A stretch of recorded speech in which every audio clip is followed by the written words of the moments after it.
अच्छा, मेरे साथ महर शराफत अली मौजूद है। आपको पता है इन्होंने अभी मरियम नवाज के साथ मुकाबला भी किया है और इलेक्शन जो है ये जीते हैं और इनका जो इलेक्शन है ये बड़ा इंटरेस्टिंग इलेक्शन था। महर शराफत भाई बहुत बहुत शुक्रिया, आपने ज्वाइन किया। इस वक्त लोग आपको लाइव देख रहे हैं, तो कॉलों का सिलसिला मैं थोड़ी देर के लिए रोकूंगा। महर शराफत अली इलेक्शन जो लड़े हैं, बड़ा मुश्किल इलेक्शन था आपका। इलेक्शन से पहले मेरी आपसे बात हुई थी और आपने बड़ा टफ टाइम दिया। आप तो जीत गए हैं इलेक्शन, आपके जो फॉर्म 45 सारी चीजें मेरे पास मौजूद है। जी लेकिन अब सिचुएशन क्या है? सबसे पहले तो ये बताएं, आपने कोई जान मारी, पैसा लगाया, कुर्बानियां दी, जेलें काटी, लोग अपने वर्कर, क्या आप मायूस हुए इस नतीजे से कि यार ये हुआ क्या है, हमें छोड़ देना चाहिए, हथियार डाल देने चाहिए? बहुत शुक्रिया काजमी साहब टाइम देने के लिए। खुदा तक 1% भी मायूसी नहीं है, माशाल्लाह। बल्कि और ज्यादा जो इरादे हैं वो मजबूत हो गए हैं। जी ये जी। तो तरीका कार नहीं है कि कोई भी उठे, पहले वो 5 साल पाकिस्तान को लूटे, करप्शन करे, भाग जाए, बीमार हो जाए, और जब उसे तसल्ली या यकीन दहानी करवा दी जाए तो वो पाकिस्तान आ जाए, और उसको इलेक्शन में अवाम वोट भी ना डाले और उसको जितवा दिया जाए। तो ये तो मैं समझता हूँ कि आप एक गलत किस्म की एक इमेज सेट कर रहे हैं ना, कि हाँ आपको बिल्कुल पता सही। कि मैं कुछ भी ना करूँ तो मैंने बस इनके साथ सेटिंग करनी है और मैं आऊंगा तो मुझे इलेक्शन जितवा दिया जाएगा। अवाम वोट डाले या ना डाले फर्क ही नहीं पड़ता। तो मैं समझता हूँ कि ये बड़ी ज्यादती है। पहले अपने अपने हल्के के वोट बताएं, यहाँ से मरियम नवाज को कितने वोट मिले और आपको कितने मिले? अच्छा, सबसे पहले तो मैं आपको बता दूं कि जिस तरीके से पुलिस गर्दी की गई, पुलिस बेसिकली नून लीग की पोलिंग एजेंट बनी हुई थी सारी की सारी, जो मेरे हल्के में जिनकी ड्यूटी लगी हुई थी, सिर्फ उनकी बात कर रहा हूँ। जी और बावजूद पुलिस गर्दी के, तोड़ फोड़ के, FIR के, मेरे वोटर्स को जेलों में डाला गया, मुकदमों में डाला गया, और 80% वोट कास्ट ना करने दिया गया। तमाम पोलिंग एजेंट्स को 80%? मैं बताता हूँ बाहर निकाल दिया गया। उसके बाद अपनी मर्जी के फॉर्म 45 बनाए गए। बावजूद हर चीज अपनी मर्जी के मुताबिक करने के भी अल्हम्दुलिल्लाह 895 वोट से मैं लीड ले रहा हूँ अभी भी इस वक्त। ये फॉर्म 45 मेरे पास। 895? हाँ जी, मेरे 24,492 वोट मेरे, अच्छा। 23,598 वोट मरियम नवाज के हैं। और मैं ये चैलेंज देता हूँ, RO आ जाए, कोई बंदा आ जाए जिसने बैठ के ये फॉर्म के साथ जो भी इन्होंने अपने तैयार किया है, जैसे भी किया है, मैं चैलेंज करता हूँ कि ये मेरे फॉर्म 45 जो इनको गलत साबित करें और इसकी लीड मुझसे ज्यादा करके दिखाएं। सवाल ही अच्छा, खत्म हो आपने अभी ECB में, इलेक्शन कमीशन में दरख्वास्त डाल दी है, इसके बाद अदालतों में भी आप जाएंगे? भाईजान 1000% जाऊंगा। 1% भी ऐसा नहीं है कि मैं किसी दबाव की वजह से या किसी लालच की वजह से या किसी किस्म के जाती मफादात की खातिर मैं बैठ जाऊंगा, सवाल ही पैदा नहीं होता। मैं बिल्कुल जाऊंगा। Chief election commission of Pakistan के हाँ, हमने रिट फाइल कर दी है, उधर से फैसला होता है नहीं होता, लेकिन मुझे ये लगता है कि लटका दिया जाएगा केस को।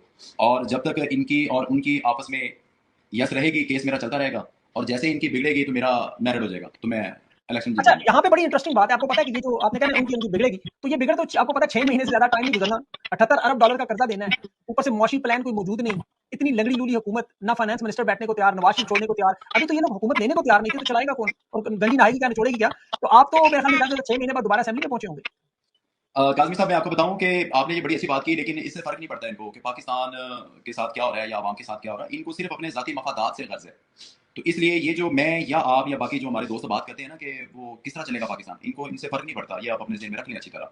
हम्म। इन्होंने सिर्फ ये देखना है कि ये आएगी या वो आएगा तो हमारा सिस्टम चलेगा, और इनको ये है कि हमने अपना सिस्टम चलाना है।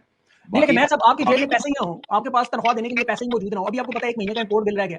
जब आप तनख्वाह देने के काबिल नहीं हो, कर्जा भी देने को तैयार ना हो, मुल्क में तरक्की ना हो, लोगों की बिजली गैस के बिल 60 70 70% अभी बढ़ चुके हैं, तो यही लोग जो वोट डाल रहे हैं, आपको नहीं लगता कि ये गुस्से और नफरत और हकारत के इजहार करेंगे, सड़कों पे आएंगे पहले से गुस्से में, जो इन्होंने गदर मचाई है, तो फिर ये किस तरह बच सकते हैं?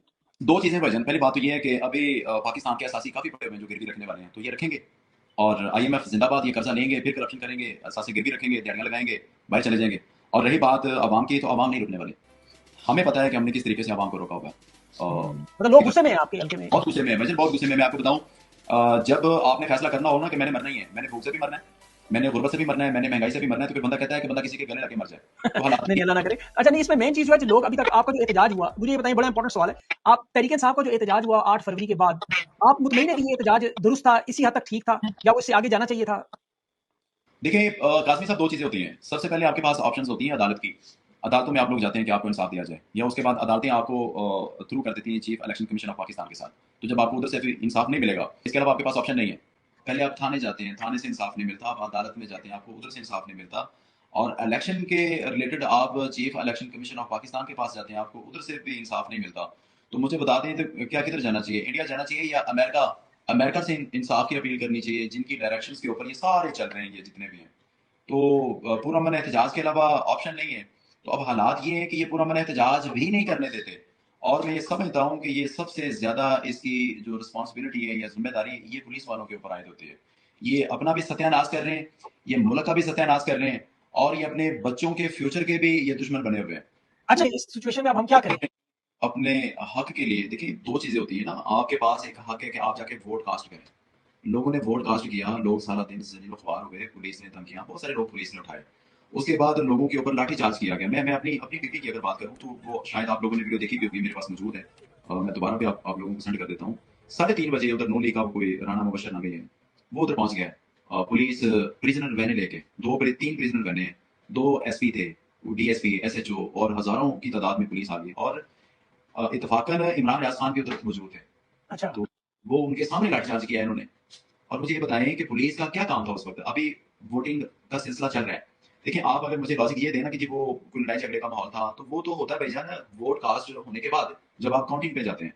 तो अभी तो 3:30 का टाइम है, उधर आपने लाठीचार्ज भी करवा दिया, हमारे वोटर को मारा, वहां से भगाया। मुझे ये नहीं समझ आती कि आप उसी हल्के में लाठीचार्ज भी करवा रहे हैं, लोग आपको वोट भी नहीं डाल रहे हैं और आप वहां से जीत भी रहे हैं। जिस तरीके से 2 साल में इन्होंने लोगों के साथ तशद्दुद किया, तोड़-फोड़ की, खवातीन को जलील ख्वार किया, बच्चों को मारा, लोगों के रिकॉर्ड खराब कर दिया खयाने करके, लोगों को जेलों में डाल दिया।